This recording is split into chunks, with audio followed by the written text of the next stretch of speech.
Welcome back and thank you for staying with us. Now, in early 2025, the Democratic Republic of Congo executed 102 young men identified as members of KULUNA urban gangs, with officials announcing plans to execute at least 70 more. Now, these individuals, often entangled with local political and security structures, were convicted of armed robbery and labeled as threats to public security. The executions carried out at Angenga prison sparked international outrage. Now, Amnesty International and other human rights organizations condemned the actions, citing concerns over the lack of due process, reports of unfair trials, and also the use of military courts to sentence civilians, many of them vulnerable youths. But as of May 2025, calls from international watchdogs continue for the Tshisekedi administration to halt further executions and also implement justice reforms grounded in human rights. Now, can true security and justice be achieved through methods that undermine human rights and bypass due process? That is the big question. On this conversation today, I'll be joined by Christian Rumo. He's a senior campaigner, Amnesty International in DRC, but he's calling us he's reaching us from Nairobi, Kenya. Thank you so much for joining us, Christian, on the show. Thank you for having me, Dasha. It's a pleasure. Now, Christian, Amnesty warned of a fear, of imminent mass executions by the authorities, amidst a lack of reliable information about the status of the people that were sentenced, to death, right?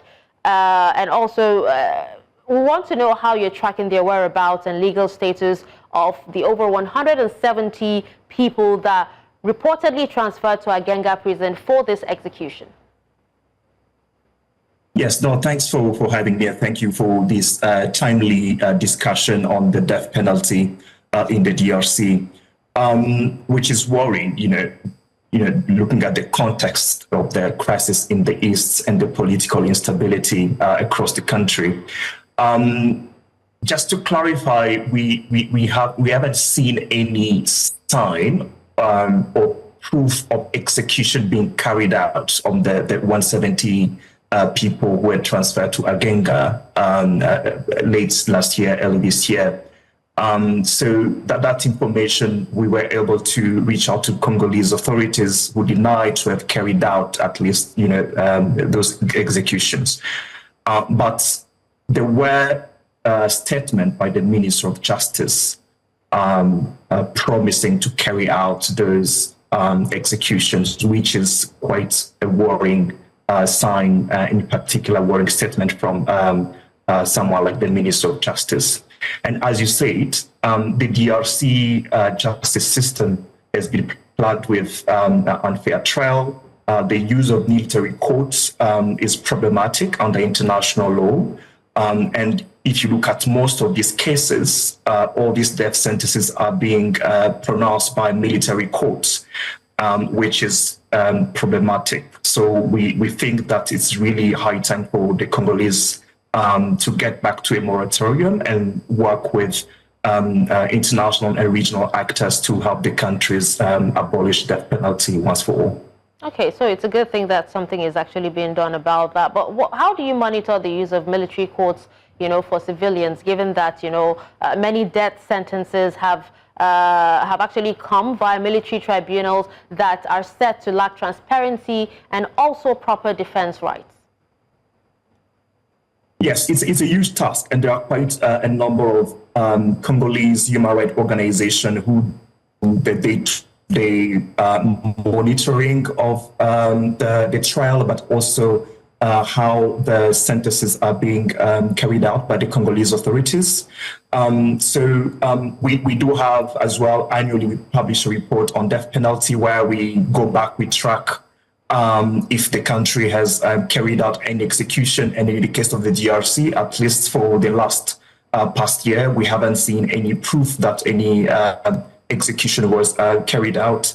But we remain concerned because of the statement coming from the highest level in the Congolese government threatening that they are going to carry out these sentences. So that is problematic, and that's why the Congolese authorities, they have really to tone down a bit, because it's not really helpful to be threatening to carry out death penalty in the current context where the country is going through political and crisis in the eastern part of the country.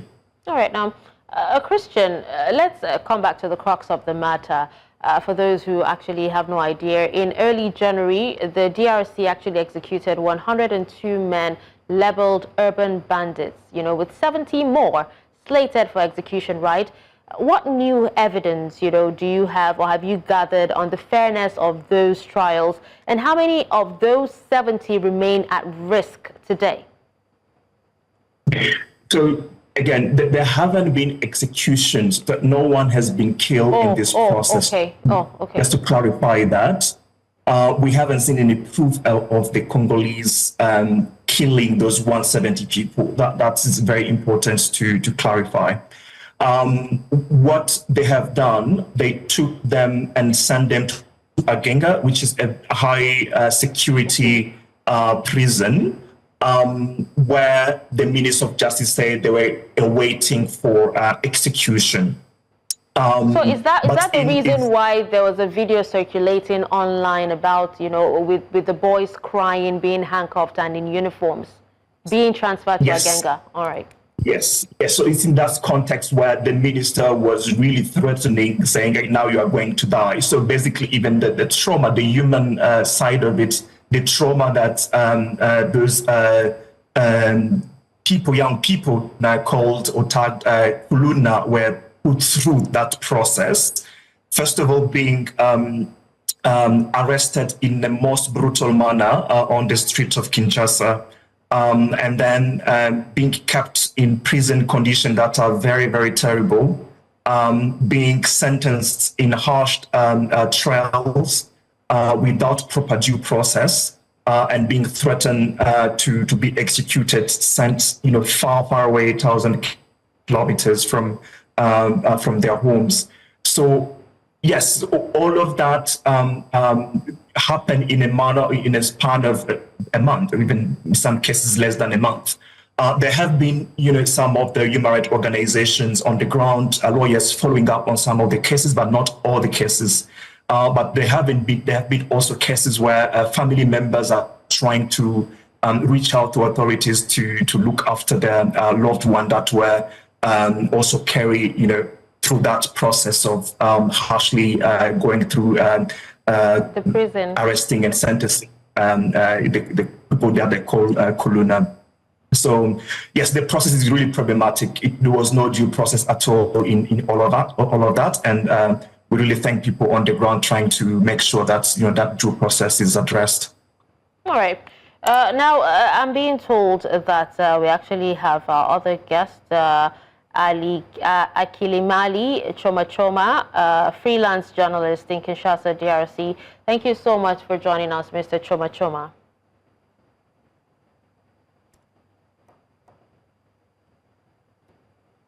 Can you hear me? All right, so I'm being told that his network isn't so good. So let's come back to you, Christian. Now, aren't there any government initiatives, that are aimed at rehabilitating or even reintegrating former gang members into society as an alternative to, a threat of capital punishment? Yes, there is. They have started a program that, helps to rehabilitate the young people that they found on the streets, sending them in the center of the country, in a place called Kanyamakasese, where they go through trainings and try to learn some manual skills. The program seems to be kind of going well, but there is a problem as well in terms of the process of getting these young people to Kanyamakasese, where they do not also follow proper consent by these young people. in terms of rehabilitation. So, of course, it's good to have rehabilitation program, but those rehabilitation programs have to be grounded in the respect of human rights and people's dignity. You cannot just, pack people into a plane and then send them back, 1,000 kilometers away from their families without establishing a proper mechanism where these people will keep in touch with their families. First of all, they accept going through that program, being in touch with their families for their own well-being. So there is a program of the government is running, but there's still some issues with that program itself. Okay, so but is there legal representation, that has been afforded, to the accused individuals at all? Do they have people representing them, lawyers? In some cases they are, in others they are not, and that's a big problem here, really. In most cases, there is no lawyer really to represent these young people, no lawyers to advocate for them. In most of the cases, family haven't been able to be in touch with these young people.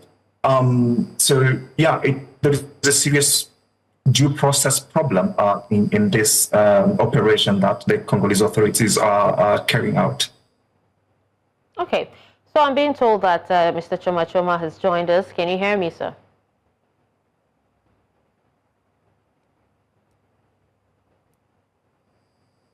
All right, back to you, Christian. So, what are your concerns, right, if you can hear me, about conditions at Angenga prison? I know you did state a few, concerns, but there have been reports, that cites starvation and also disease leading to detainees' deaths at some point. Can you share with us? Yes, we haven't done our own investigation into Angenga prison itself. I have been at Makala prison in Kinshasa a number of times, in Eastern DRC city of Goma a few times. Already in those prisons, the conditions are really terrible. They are inhumane conditions. There have been renovations of the Makala prison. I've seen images coming from them and published by the Ministry of Justice. But at least the time that I visited in 2022-23, the situation was still bad. Perhaps it has improved in Kinshasa. So if the situation was that bad in Kinshasa, I cannot imagine in a place like Angenga or anywhere else across the country, far from the capital. So the conditions in those prisons are inhumane. People sleep on each other. The sanitary system is not functioning. The food is not enough. So yes, there are serious problems with the conditions in prison as overall in the DRC. It's quite disheartening, if I must say. Now, but given that many executed or soon to be executed individuals are aged 18 to 35, that's, a bulk of the youth population in the DRC. What does this say about, the country's treatment of vulnerable youth population? It says a lot, and it also tells about the culture of violence, violence against own people, own population, instead of addressing the core issues. And the core issue here is what? It's social and economic rights of these young people. The government is unable to put them to school. The government is unable to create enough jobs so that their families do earn enough money to take care of these children. So the government is failing to provide basic needs, and now it's resort to violence against its own people. So it says a lot in terms of the leadership of the Congolese government, and it has to change. So this is really a call to the conscience of the Congolese authorities that this is a wrong target, really. To address the issues of insecurity, if you ask me. All right, so are you partnering with some civil society or even local NGOs on the ground, especially in preventing extrajudicial executions and ensuring accountability for any abuses? Yes, there's a new report from our partners in looking at this case in particular of KULUNA that came recently, but also a number of local and international organizations, including actually the UN, also been quite vocal in terms of sending out alarm to Congolese officials to prevent them from carrying out these executions. There have been, the Minister of Interior made a statement as well, trying to clarify that, perhaps the Minister of Justice statement was not going to be followed or, carried on the letter.